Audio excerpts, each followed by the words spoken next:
कदाचित आपल्याला माझ्या आवाजामध्ये खूप बदल झालेला दिसत असेल. त्याचं कारण असं आहे की गेल्या 2 दिवसापासून माझा घसा पूर्णपणे बसलेला होता. रवीला विचारलं की आता हा कार्यक्रम कॅन्सल कसा करायचा, हा माझ्यासमोर प्रश्न, कारण मला बोलता येत नाही आहे. त्यांनी सांगितलं काहीही करून येते या, 5 मिनिटं होईना बोला. मी 2 दिवसापासून गरम पाणी आणि मला जेवढे शक्य औषधोपचार करणं ते चालू आहेत.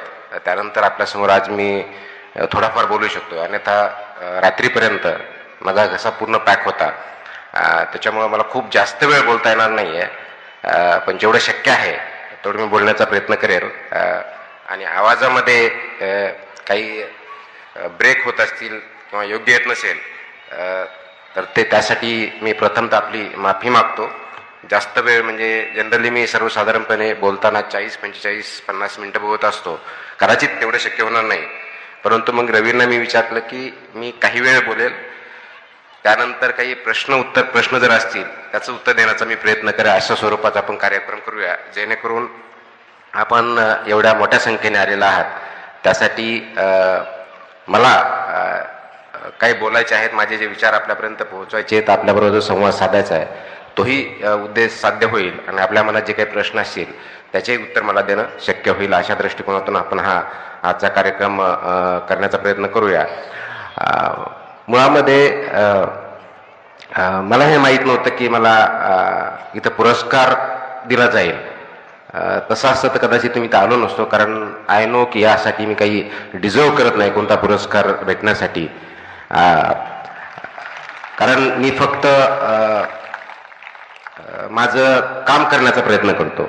माझ्या जागी दुसरे अधिकारी आहेत, ते सुद्धा काम करण्याचा प्रयत्न करतात, स्वतःची भूमिका बजावण्याचा प्रयत्न करतात. आपणही आपल्या वेगवेगळ्या ठिकाणी ज्या ज्या ठिकाणी आपण काम करतो, अगदी घरापासून ते देशापर्यंत, ते सर्वजण आपली भूमिका बजावण्याचा प्रयत्न करत असतात. कधी यश येतं, कधी अपयश येतं, चॅलेंजेस असतात. आणि म्हणून आपण ज्या गोष्टी करणं अपेक्षित आहे त्यासाठी पुरस्कार भेटणं ही काही योग्य गोष्ट असं मला वाटत नाही.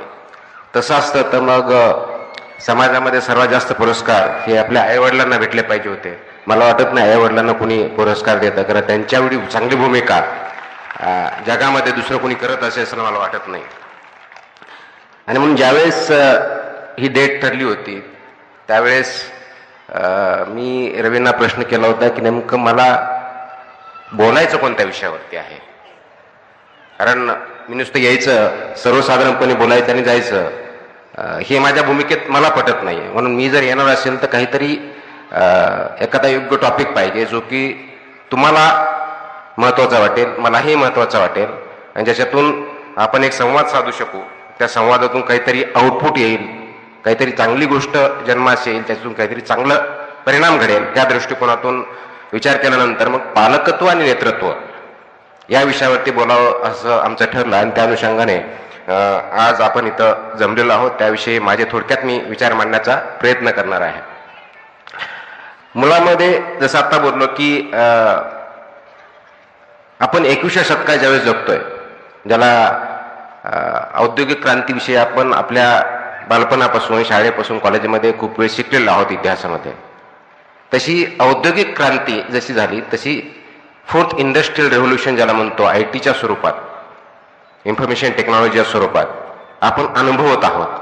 त्या औद्योगिक क्रांतीमधून आपण जात आहोत. आपण लकी आहोत की त्या औद्योगिक क्रांतीचा आपण भाग आहोत. आणि ह्या औद्योगिक क्रांतीमध्ये जात असताना, कोणतीही क्रांती होत असताना समाजामध्ये खूप मोठ्या प्रमाणात उलथापालथ होत असते. तशी आज आपल्या समाजात सुद्धा खूप मोठ्या प्रमाणात उलथापालथ होत आहे. ते कदाचित आपल्याला तेवढ्या प्रमाणात जाणवत असेल नसेल, पण त्याची दाहकता आज आपल्याला जाणवत नसेल, किंवा जाणवत असेल तर अगदी वेगवेगळ्या स्वरूपात जाणवत असेल, पण ते कॉन्टेक्च्युअलाइजमध्ये आपल्याला त्याचा परिणाम इमिडिएटली जाणवत नसेल. परंतु परिणाम होत आहेत. समाज बदलत आहे, वेगवेगळ्या संस्था त्याच्यामध्ये बदलत आहेत. अगदी कुटुंबापासून, समाजापासून, आंतरराष्ट्रीय ज्या संस्था आहेत, कम्युनिटीज आहेत, त्या सर्व बदल त्याच्यामुळे होत आहेत. तर त्या बदलाचा परिणाम आपल्या जीवनावरती काय होतोय, आपल्या कुटुंबावरती काय होतोय, आपल्या पालकत्वावरती काय होतोय, आपल्या नेतृत्वावरती काय होतंय, हे जाणून घेणं आणि त्याच्यावरती वेळीच योग्य उपचार करणं, योग्य उपचार करून त्याच्यावरती कारवाई करणं हे सुद्धा अपेक्षित आहे. आणि म्हणून आज आपल्या सर्वांच्या समोर सर्वात महत्वाचं जर चॅलेंज काय असेल तर या समाजामध्ये भविष्यकालीन योजना, भविष्यासमोर असलेले चॅलेंजेस याचा अंदाज बांधून त्याच्यावरती योग्य प्रकारची उपाययोजना करणं हा आहे. आणि त्याच्या पुढे जाऊन आपण जर विचार केला तर आज जे नवीन जनरेशन आहे, आपण वेगळ्या जनरेशनला बोलतो, आता अल्फा जनरेशन, पुढचं बीटा जनरेशन येईल. जरी त्याला एका पर्टिक्युलर तारखेनंतर जन्माला आलेले, पर्टिक्युलर वेळेत असलेले, जन्मलेले यांच्या बाबतीत जरी बोललं झालं असेल तरी त्या काळामध्ये असलेले इतर फॅक्टर्स जे आहेत त्या फॅक्टर्सचा सुद्धा त्या जनरेशनवरती खूप मोठ्या प्रमाणावरती परिणाम होत असतो. आजच्या युगामध्ये सर्वात मोठं चॅलेंज मुलांमध्ये आणि पालकांमध्ये जर कोणतं असेल तर ते म्हणजे सध्याची होत असलेली रेव्होल्युशन. आपण artificial intelligence, machine learning, WhatsApp, chatbot या सर्वांच्या युगामध्ये राहत असताना त्याचा आपल्या मुलावरती होणारा परिणाम किती भयानक आहे याची जाणीव कदाचित आपल्याला होत नसेल. आपल्याला आठवतंय की 2020 मध्ये ज्यावेळेस कोरोनाची महामारी आली त्यावेळेस कोरोना काय होता, त्याला मेडिकल सायन्समध्ये कोणत्या पद्धतीने टॅकल करायचं हे पहिल्या वेळेमध्ये कुणालाही माहीत नव्हतं, जगामध्ये कुणालाही माहीत नव्हतं. मग त्यावेळेस आपल्याला योग्य वाटेल आपल्या अनुभवाच्या आधारे आपला जो काही अनुभव आहे तो आपण आपल्या गाठीशी बांधून उपाययोजना करण्याचा प्रयत्न केला. त्याच्यावरती रिसर्च होत गेले, त्याच्यावरती नंतर वॅक्सिन आल्या, त्याच्यानंतर आपण प्रिव्हेन्शन घेतले.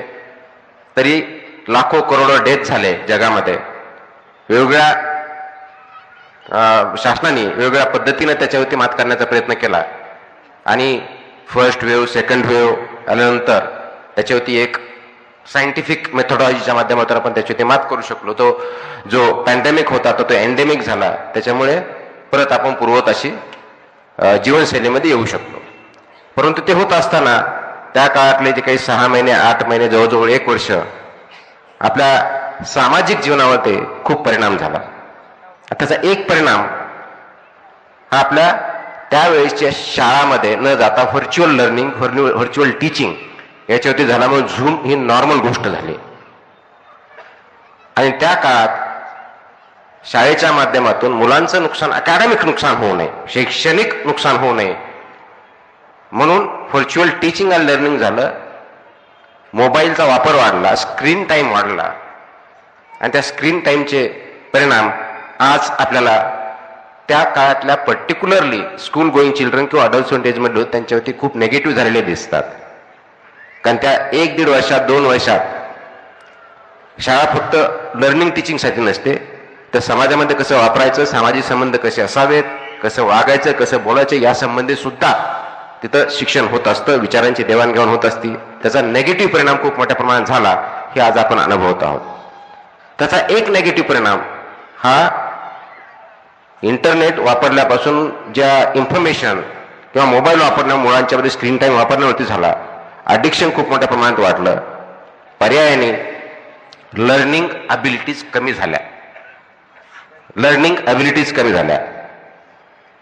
मी सध्या दिव्यांग कल्याण विभागामध्ये सचिव या पदावर कार्य करत आहे.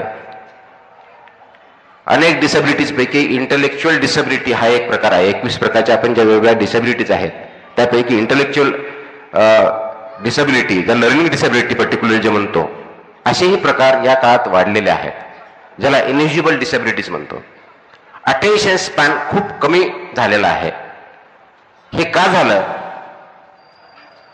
ही IT रेव्होल्युशनचा पार्ट असतानाही त्याचे जे काही नेगेटिव्ह परिणाम असतात त्याच्यातला एक परिणाम हा स्क्रीन टाइम वाढल्यामुळे होतो. दुसरा प्रकार त्याच्यामध्ये असाही होतो की आपल्या काळामध्ये आपल्याला एखादी माहिती पाहिजे असेल तर पुस्तक वाचणं, त्याचा रेफरन्स शोधणं, टीचर्सला विचारणं, इतरांना विचारून त्याच्यावर माहिती घेणं, अभ्यास करणं, त्यावेळेस माहिती भेटायची. आता माहिती घेण्यासाठी प्रयत्न करावे लागत नाही, कारण प्रत्येक गोष्टीला आपल्याकडे उत्तर काय आहे तर गुगल आहे, चॅटबॉट आहे, GPT आहे, या सगळ्या माध्यमातून आपल्याला माहिती भेटते. मग ह्या IT रेव्होल्युशनच्या काळात जसं मी म्हटलं सर्वात मोठं चॅलेंज जर कोणतं असेल तर हे आहे, माहिती कमी नाहीये, माहितीचा फ्लड आहे, महापूर आलेला आहे, परंतु दिशाच माहीत नाहीये. मुलांना दिशा जास्त महत्वाची माहितीपेक्षा. माहिती ते कुठे नाही शोधू शकतात, आज आपल्यापेक्षा जास्त पद्धतीने ते शोधू शकतात. आणि ती माहिती आहे का ओपिनियन आहे, सत्य आहे का असत्य आहे, योग्य आहे का अयोग्य आहे, ही विचार करण्याची किंवा याबाबतीत निर्णय घेण्याची जी प्रक्रिया आहे, या बाबतीत निर्णय क्षमता जी आहे ती कमी झालेली आहे. म्हणजे आपल्याला शिकवलं जायचं की हे सत्य आहे, ही ओपिनियन आहे, ही त्याचा पॉइंट ऑफ व्ह्यू आहे. हे डिस्कशन जे आहे किंवा डिसिजन मेकिंग जे आहे ते शिकण्याची आज जास्त गरज आहे. आणि त्याचं लॅकिंग होतंय, इन्फॉर्मेशन फ्लडिंग होते आणि त्याचा परिणाम समाजावरती, कुटुंबावरती खूप मोठ्या प्रमाणात होतोय. इन्फॉर्मेशन फ्लडिंग झाल्यामुळं नरेटिव्ह सेट झाले आणि नरेटिव्ह सेट झाल्यामुळं कुटुंबामध्ये, समाजामध्ये वेगळ्या नरेटिव्हच्या वाटेनं, व तो सत्य आहे की असत्य आहे हे तपासण्याच्या पुढे जाऊन व्हॉट्सअप युनिव्हर्सिटी सुरू झाल्या. आता व्हॉट्सअप युनिव्हर्सिटीचे परिणाम काय आहेत आपण बघतो.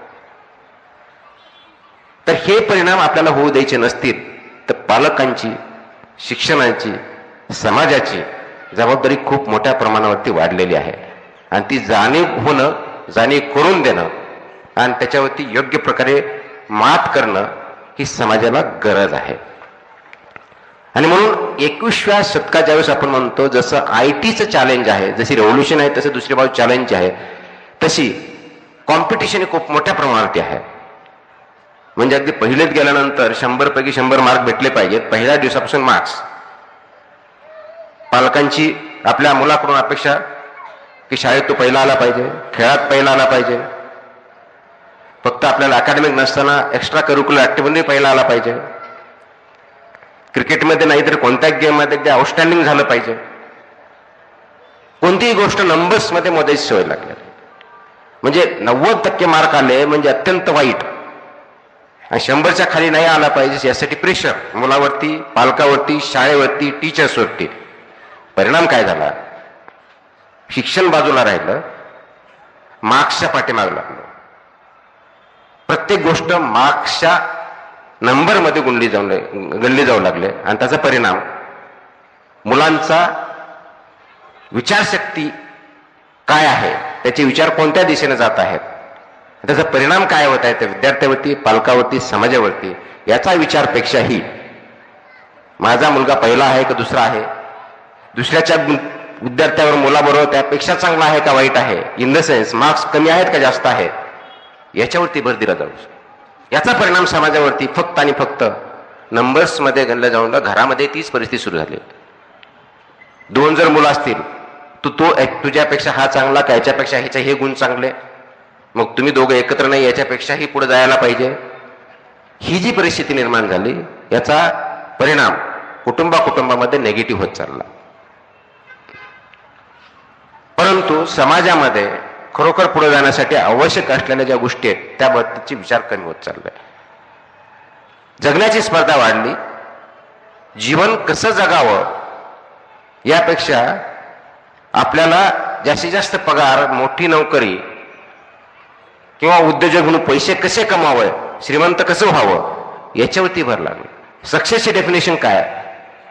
तर माझ्या सक्सेसमध्ये मी स्वतःच्या पायावर लवकरात लवकर कधी उभा राहील, माझं घर कधी होईल, मी मोठ्या सिटीत किंवा छोट्या सिटीत राहील का, गाडी मोठी असेल का, यामध्ये सक्सेस मोडलं जाऊ लागलं. परिणामी सामाजिक जीवन जे आहे ते विस्कळीत होत चाललं.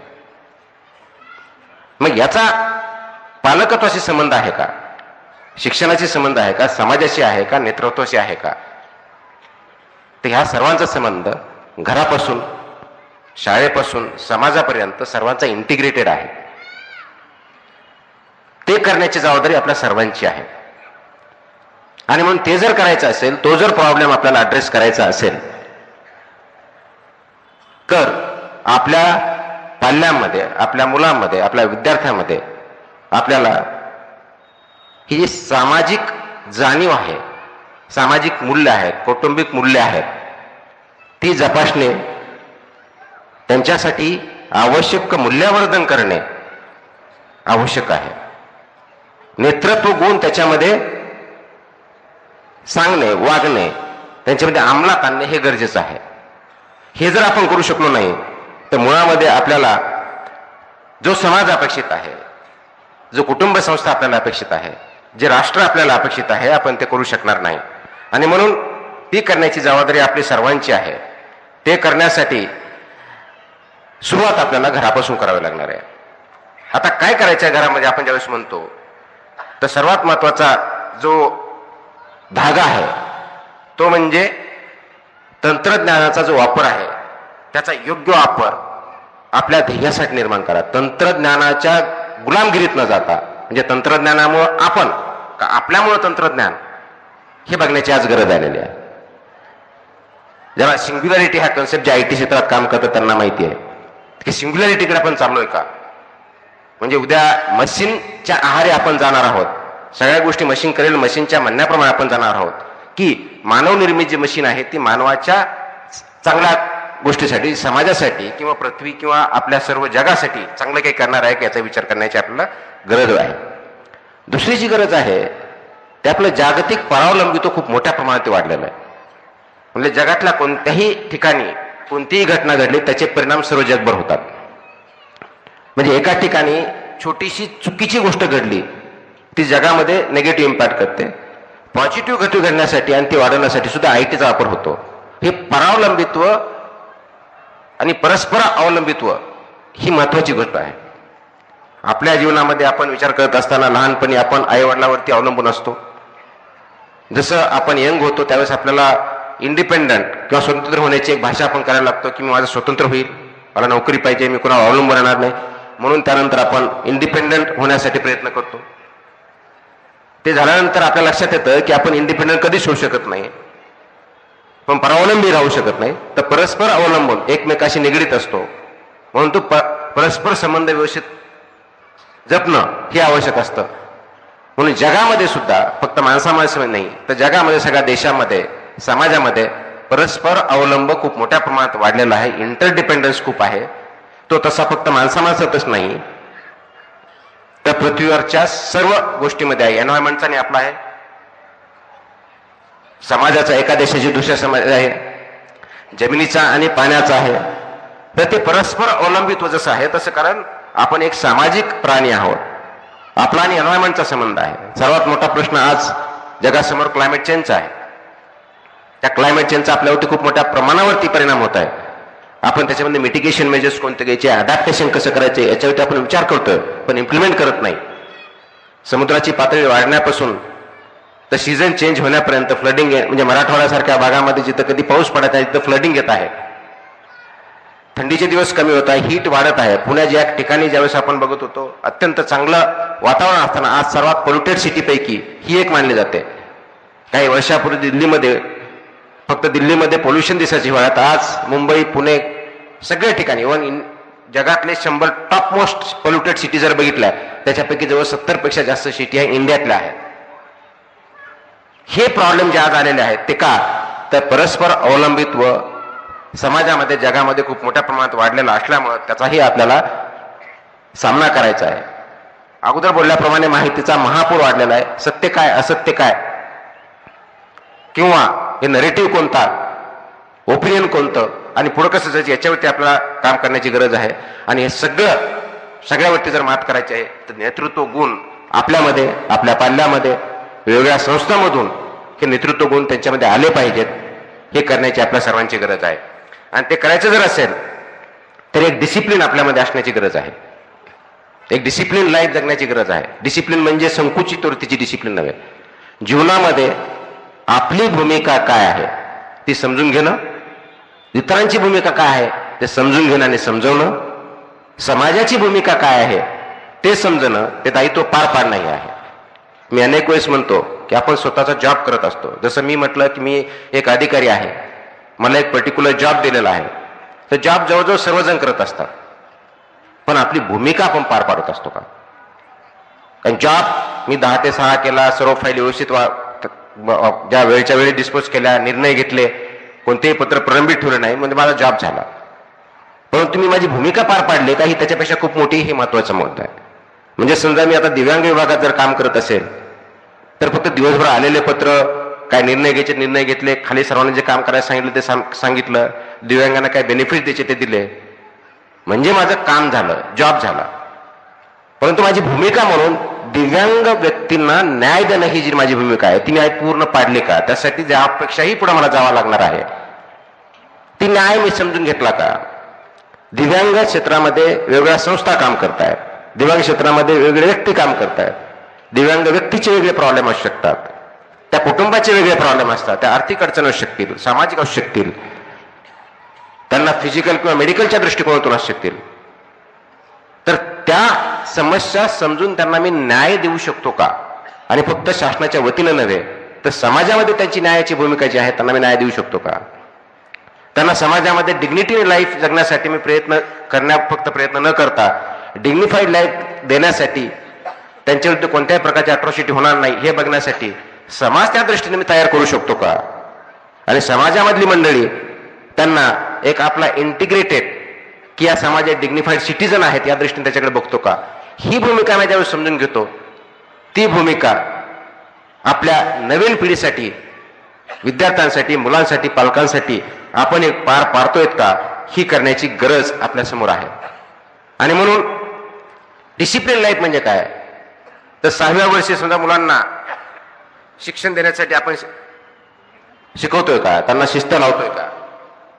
10व्या वर्षी त्यांना समस्या सोडवण्याच्या बाबतीत आपण प्रयत्न करतोय का? 15व्या वर्षी सहानुभूतीचं जीवन कसं जगायचं हे त्यांना शिकवतोय का? 18व्या वर्षी जबाबदारी घेण्याची आपण शिकवतोय का? आणि हा समाज एकत्र राहू शकतो ते आवश्यक आहे, याची नैतिक जबाबदारी आपल्या सर्वांची आहे. ह्या व्हॅल्यू त्यांच्यावरती आपण बिंबवतोय का? याला पालकत्व, नेतृत्व सेट करण्याची या दृष्टिकोनातून आपल्याला गरज आहे. मग हे कधी शक्य होईल, कसं शक्य होईल? तर याची सुरुवात आपल्याला घरापासून करावं लागेल. कारण घर, कुटुंब, आई वडील, पालक, भाऊ बहीण ही सर्वात मोठी आणि सर्वात महत्वाची जडणघडण करणारी यंत्रणा संस्था आहे. आपल्या ह्या घरामध्ये सर्वात महत्वाचं नेतृत्व गुण कुठे दिले जात असतील तर ते घरामध्येच दिले जातात. कारण आपल्याला अनेक वेळेस सांगतं की नेतृत्व म्हणजे एखादा नेता कधी घडतो तर तो नॅचरली कोणतरी जन्माला येतं, त्याला नैसर्गिक गुण आहेत असं आपण म्हणतो. कुणी म्हणतं नाहीये, ही एक देणगी असते. कुणी म्हणतं शाळेमध्ये शिकवलं जातं. परंतु 20व्या शतकाच्या उत्तरापर्यंत 21व्या शतकाच्या वेळेस आपण बघतो आतापर्यंत जेवढे काही रिसर्च झाले, त्याच्यावरती जे काही अभ्यास झाले आणि जगामध्ये सर्वात चांगले जे नेतृत्व उदयास आलं, अगदी महात्मा गांधी असतील, नेल्सन मंडेला असतील, अब्राहम लिंकन असतील, आपण कोणतंही एक मोठं नेतृत्व जर बघितलं जगामधलं, समाजासाठी आपण गेलं नेतृत्व म्हणजे एका पर्टिक्युलर अँगलमधलं बघत नाही, एक तर पॉलिटिकल नेतृत्व बघत नाही, मी कोणत्याही क्षेत्रात असेल, सामाजिक नेतृत्व, शैक्षणिक नेतृत्व, सांस्कृतिक नेतृत्व, स्पोर्ट्समध्ये नेतृत्व, राजकीय नेतृत्व, कोणत्याही क्षेत्रात बघितलं असेल तर हे करण्यासाठी सर्वात महत्वाचं सुरुवात ही घरापासून होते, आई वडिलांपासून होते. बऱ्याच वेळेस आपण बघतो की आपले मुलं आई वडिलांनी सांगितलं घरासाठी ऐकत नाही असं आपण खूप वेळेस बोलत असतो. ते तुमचं बोलणं किंवा माझं बोलणं ते ऐकणार नाही, परंतु त्याचबरोबर तुम्ही काय करता, कसं वागता याचं मात्र अनुकरण करत असतात. ते का करत असतात? कारण ते ऑब्झर्वंट असतात. त्याच्यामुळे तुमच्या फक्त बोलण्याकडे न बघता तुमच्या वागण्याकडे, तुमच्या बिहेवियरकडे बघत असतात. आपल्या घरामध्ये आपण आपल्या आईला, आपल्या पत्नीला, आपल्या बहिणीला, आपल्या मुलाला कोणत्या प्रकारची वागणूक देतो तशाच प्रकारची वागणूक तुमची मुलं तुम्हाला देणार आहेत, इतरांना देणार आहेत. ती वागणूक आपण जर व्यवस्थित असेल की बाबा आपलं चुकलं तर आय एम सॉरी, मी माफी मागतो, हे जर बघितलं, अपॉलॉजी केली, तर आपला मुलगा, आपली मुलगी चूक झाल्यानंतर माफी मागण्याची सवय त्यांना लागते.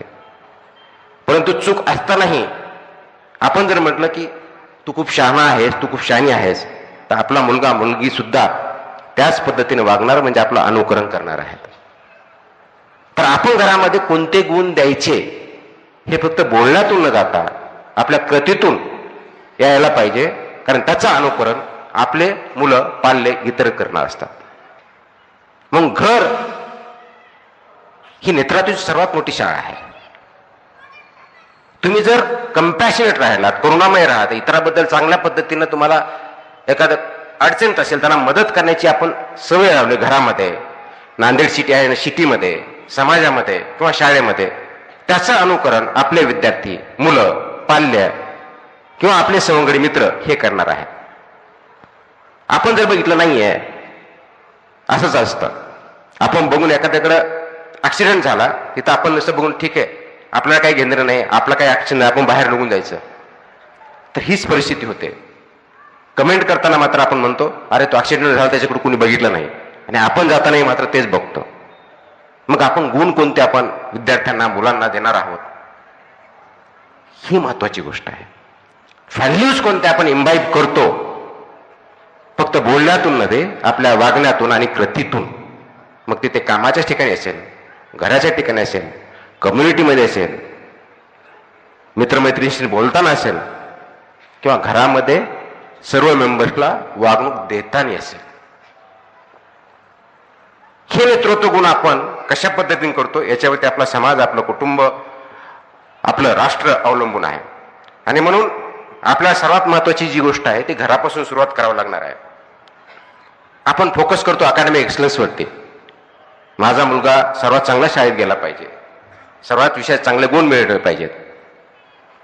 ते चुकीचं काही नाही, गुण चांगले मिळवावे, पण गुण हा काही क्रायटेरिया नाही आहे. तुमच्या वरच्या स्टँडर्डमध्ये जाण्यासाठी, ऍडमिशन भेटण्यासाठी, चांगल्या प्रोफेशनसाठी आवश्यक आहेच, परंतु जीवनामध्ये सक्सेस होण्यासाठी ती कंडिशन परिपूर्ण नाही, ती अपूर्णच आहे. जीवनामध्ये समाजामध्ये सक्सेस जर व्हायचं असेल तर तुम्हाला आपल्यामध्ये नेतृत्व कोणता पाहिजे असेल तर तुम्हाला IQ बरोबरच EQ, इमोशनल क्वेश्चन ज्याला म्हणतो, भावनिक समृद्धता, भावनिक नेतृत्व गुण हे खूप अत्यंत महत्वाचे आहेत. कारण भावना ही दुसऱ्या व्यक्तीबरोबर, इतराबरोबर कसं वागायचं, कसं शिकायचं, त्याचबरोबर प्रॉब्लेम आला त्याला उत्तर कसं, समोर कसं जायचं, क्रायसिस आला त्याला फेस कसं करायचं, हे शिकवतं. इमोशनल क्वेश्चन जर आपला नसेल तर पर्यायानं क्रायसिस मॅनेजमेंट आपण करू शकत नाही. ते कुटुंबातलं असेल, समाजातलं असेल, शाळेतलं असेल, संस्थेतलं असेल, किंवा आपण काम करतो त्या ठिकाणचं असेल. आपल्या अनेक ठिकाणी काम करत असताना आपला आणि बॉस बरोबर जमत नाही, आपला आणि कलिग बरोबर जमत नाही. याचा एकच अर्थ असतो, एक तर आपला EQ कमी आहे किंवा त्यांचा EQ कमी आहे, किंवा दोघांचा आहे. दोघांपैकी एकाचा EQ जर व्यवस्थित असेल तर ते आपण त्यांच्याबरोबर वेळून, कारण त्या समोरच्या व्यक्तीची मानसिक स्थिती काय ती समजून घेऊन त्याला रिॲक्शन न देता त्याला प्रोएक्टिव्हली, त्याला त्या अंडरस्टँडिंग लेवलला आणून काय प्रॉब्लेम होतो आयडेंटिफाय आणि त्याचे सोल्युशन निघेल. आजकाल आपण ज्या फाईट्स बघतो त्याच्या पाठीमागे हाच उद्देश आहे की EQ आपला खूप मोठ्या प्रमाणात कमी झालेला आहे. इमोशन्सला आपण पाहिजे तेवढं महत्व देत नाही, इमोशनल होतो. इमोशनल क्वेश्चन आणि इमोशनल ह्या दोन्ही वेगळ्या बाबतीत. एखाद्या बाबतीत इमोशनल होणं म्हणजे तुम्ही इमोशनल क्वेश्चन चांगला असा अर्थ होत नाही. तुम्ही संवेदनशील असणं पाहिजे, त्याला सेन्सिटिव्ह म्हणतात, भावनात्मक नाही. भावनात्मक होऊन चुकीचे निर्णय सुद्धा आपण घेतो, मी त्याबद्दल बोलत नाही, मी इमोशनल क्वेश्चन बद्दल बोलतोय. त्याच्यामुळे भावनांचा आदर करण्याचा आपण ज्यावेळेस शिकू, संवेदना ज्यावेळेस आपल्या जाग्या होतील, आणि संवेदना ज्यावेळेस जाग्या होतात त्यावेळेस इतर व्यक्ती एखाद्या प्रॉब्लेम मधून जर जात असेल तर ते प्रॉब्लेम समजून घेणं, फक्त मदत करणं नव्हे, किंवा वाईट वाटून किंवा चांगलं वाटून घेणं नव्हे, तर त्या व्यक्तीला अशा क्रायसिसवरती मात करण्यासाठी इम्पावर करणं, मदत करणं ही होय. ही भावनात्मक क्वेश्चन जो आहे, हे बुद्धिमत्ता जी आहे भावनात्मक, त्याच्यावरती काम करण्याची आज खूप जास्त गरज आहे. आज जर आपल्या मुलांमध्ये बघितलं तर एन्झायटी खूप मोठ्या प्रमाणात वाढलेली आहे, डिप्रेशन खूप मोठ्या प्रमाणात वाढलेलं आहे.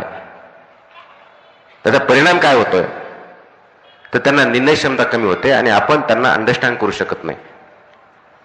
आणि आपण म्हणतो आपले विद्यार्थी, मुलं खूप आजकाल सेन्सिटिव्ह झाल्यात. सेन्सिटिव्ह चूक नाही आहे, परंतु त्याच्यामध्ये इमोशनल क्वेश्चन कमी झाला आहे, कारण आपण इमोशनली वागणं कमी झालं, रोबोटिक्स सारखं वागायला खूप जास्त लागलं. आणि म्हणून ज्यावेळेस मी म्हटलं की मशीन लर्निंगमध्ये मशीनने आपल्यावरती ताबा घ्यायचा आहे की आपण मशीनवरती करायचा आहे, हा महत्वाचा मुद्दा आहे. म्हणून मोबाईल आल्यापासून आपल्यासाठी मोबाईल होता का मोबाईलसाठी आपण आज हा प्रश्न पडलाय. सकाळी उठून रात्री झोपेपर्यंत स्क्रीन टाइम शिवाय आपल्याला जमत नाही. व्हॉट्सअपवरती काय झालं, मला लाईक्स किती आल्या, मला फॉलोअर्स किती आहेत, याच्यामध्ये असतो. खरोखरच आपल्याला फॉलोअर्स असतात का? खरोखरच ते आपल्याशी अटॅच असतात का? का फक्त ते आपल्याला दाखवण्यासाठी, भावनात्मक उद्देशासाठी करतात? कारण आजकाल खूप मोठ्या प्रमाणात टीव्ही सिरियल्समध्ये किंवा OTT वरती सिरियल्स बघून मुलांनी, माणसांनी आत्महत्या करण्यास सुद्धा प्रमाण वाढलेलं आहे. याचाच काय आपण त्या आहारी जातोय. दॅट सीन, तो सीन आपल्याला कॅप्चर करतोय. म्हणजेच आपली इंडिपेंडंट थिंकिंग काम करत नाहीये.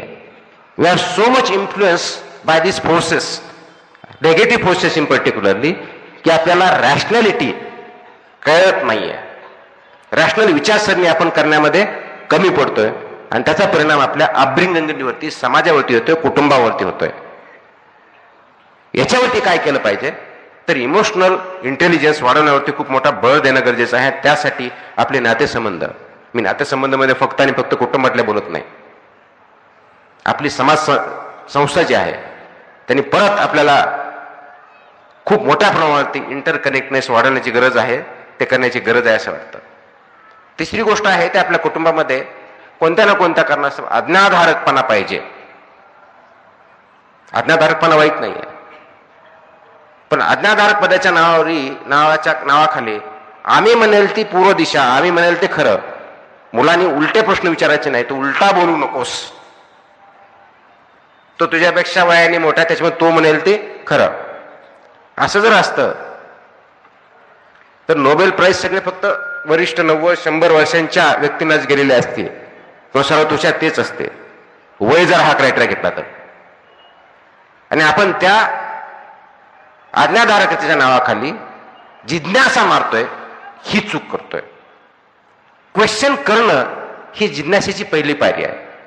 हे असंच का, हे या पद्धतीनं का नाहीये, तुम्ही म्हणताल ते खरं कशावरून, हे का नाहीये, तुम्ही खोटं बोलताय ते नाही ते बरोबर आहे, हे ज्यावेळेस विचारलं जातं आणि त्याला उत्तर देणं म्हणजे त्या जिज्ञासेला आपण प्रवृत्त करतो. आणि त्याला उत्तर न देते तू गपची बस, तुला काही कळतं का, तू खूप शहाणा झाला का, एक थोबाडीत देऊ, ही जी भाषा येते त्याचे दोनच अर्थ असतात. एक तर आपल्यापाशी ते ज्ञान नसतं, किंवा मग आपल्याला आपली वृत्ती असते की दाबून टाकायचं, त्याला आपण हिटलरशाही जे म्हणतो ती आपण मुलामध्ये, आपल्यामधून ती वाढवत असतो. आणि तशा प्रकारचा बिहेवियर त्यांच्याकडून एक्सपेक्ट करत असतो.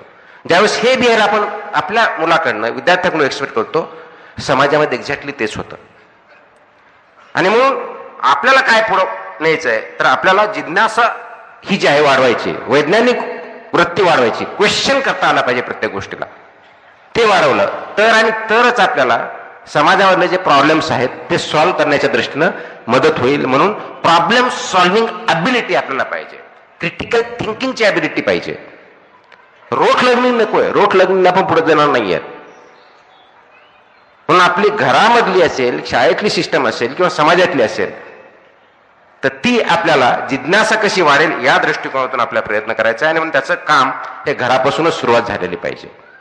ती जर आपण करू शकलो तर खूप मोठ्या प्रमाणावर ते काम करू शकतो. दुसरा मुद्दा येतो की जसं घर आहे तसा शाळा ही एक महत्वाची बाब आहे.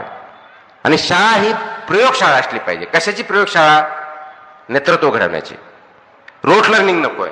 आणि म्हणून तिथं विचार विनियमता, क्रिटिकल थिंकिंग कशी वाढेल, सर्जनशीलता, प्रॉब्लेम सॉल्व्हिंग कसे वाढतील, संवाद कौशल्य, कम्युनिकेशन कसं वाढेल, सामूहिक नेतृत्व कसे होईल, समाजाचे प्रॉब्लेम कसे सॉल्व्ह होतील या दृष्टिकोनातून शाळेमध्ये बघितलं पाहिजे. फक्त मार्क्स किती भेटले, तू पहिला आला का, बोर्डात पहिला आला का, मेडिकललाच भेटलं का, इंजिनिअरिंग भेटलं तर IIT इंजिनियर झाला की नाही झाला, मग इंजिनिअरिंग भेटलं तर तुला ML ला भेटलं का, AI ला भेटलं, एवढ्या पुरतं मर्यादित न राहता तू समाजामध्ये का आलास, तुझं सामाजिक क्षेत्रामध्ये काम, स्टँडिंग काय, हु आर यू आणि why do you want to stay और एन्जॉय लाईफ, हे जर आपण शाळेमध्ये शिकू शकलो तर खूप मोठ्या प्रमाणावरती आपण समाज चांगल्या पद्धतीने घडू शकतो असं मला वाटतं.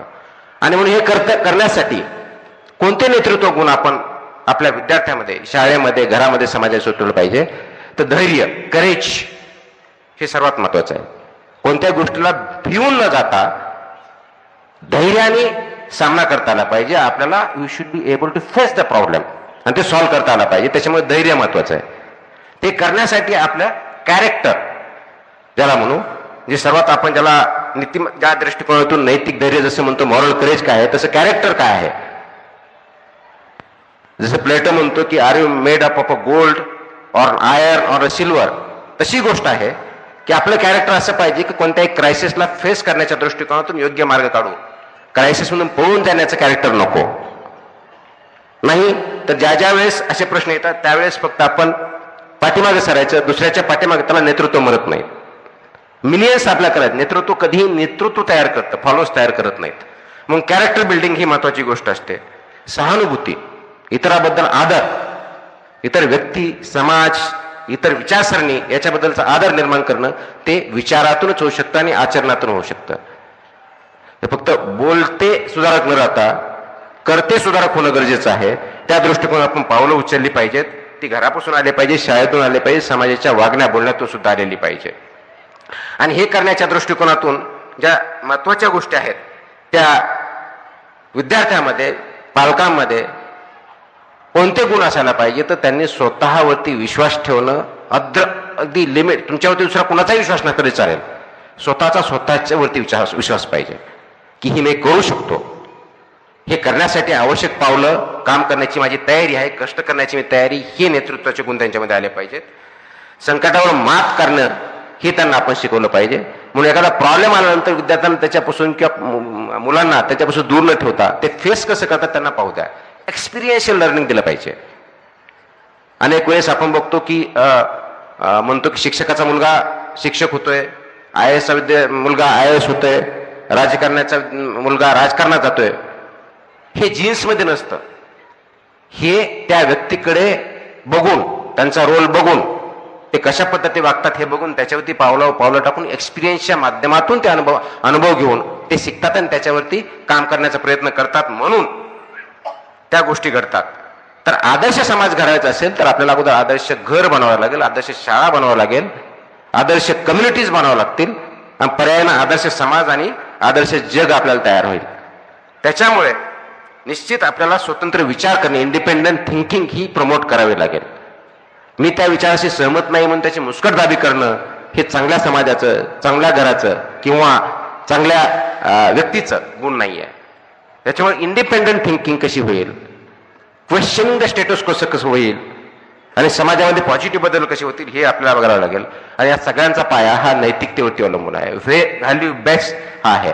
जर व्हॅल्यूज नसत्या, फक्त मटेरियलिझम असलं तर त्याचे निगेटिव्ह परिणाम होतील. म्हणजे कदाचित मला ऐश्वर्य भेटेल पण पुढे जाण्यासाठी आमची तयारी नसेल, कम्युनिटी एकत्र राहणार नाही. म्हणून क्लायमेट चेंज सारखा ज्यावेळेस विषय येतो, क्रायसिस येतात, त्यावेळेस मग आपण एक्सपोज होतो आणि मग पहिल्यापासून आपल्याला बघावं लागतं कुणाकडे कधी आणि काय कसं करायची, मदत कुठं मागायची ही सुद्धा आपल्याला कळत नाही. दुसऱ्याकडे आपण बोटला इंडिकेट करायला होतो की ही प्रॉब्लेम यांच्यामुळे झालेले आहेत. जसं क्लायमेटच्या बाबतीत आपण म्हणतो, जे डेव्हलप कंट्री आहे ते म्हणतात की तुम्ही आता कार्बन फुटप्रिंट कमी करा, पण ओरिजिनल प्रॉब्लेम त्यांच्याकडे झालेला आहे म्हणून आपण त्यांच्याकडे बोट दाखवत राहिलो, त्यांनी प्रॉब्लेम सुटणार नाहीये. सगळ्यांना एकत्र मिळूनच काम करावं लागणार आहे. कारण आपण जे म्हणतो वसुधैव कुटुंब, जर वसुधैव कुटुंब आहे तर प्रॉब्लेम सुद्धा सगळ्यांची सेम आहे. तर एका ठिकाणचा प्रॉब्लेम दुसऱ्या ठिकाणी तो येणारच आहे आणि त्याच्यावरती मात करण्यासाठी सर्वांना एकत्र येऊन कृती करण्याची गरज आहे. आणि त्याची सुरुवात ही आपण स्वतःपासून करणं गरजेचं आहे. मला वाटतं की